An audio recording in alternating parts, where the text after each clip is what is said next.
provided it arrived before 8 o'clock in the morning and left after 6 o'clock at night. And people who use trains genuinely would have worked at least those hours. They were certainly working. Had to work those long hours.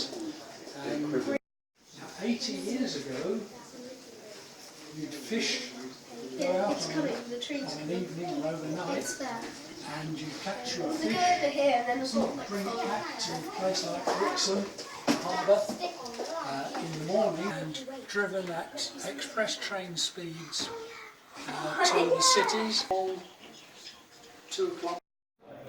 If you look around there, can you see anything else that might be of interest?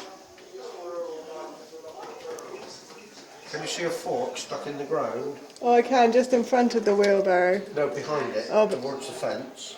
Yeah, on a little bird on top of it. Yeah? What sort of bird is it? Looks like a robin. Correct. And a very well-fed cat. Yeah, I've just spotted the cat. Where's the cat? I was saying I couldn't see any. He's too lazy to go and on the catch picnic bird. bench. Oh, there's two. That's brilliant. Great detail. Beach train like that. You see the soapbox on the beach where these things. If we make our own beach train like that, like Pendennis, like a Pendennis building, then we put loads and loads of coal wagons onto it, we can make that the goods train right here. Is this our own train? Grandpa, is this got our own train? This is our own page, right? Before that, are they? I'm not sure. No, I'm not quite sure what they are. Lovely, isn't it? There's a mirror above the fireplace. Yeah, And a picture of the king.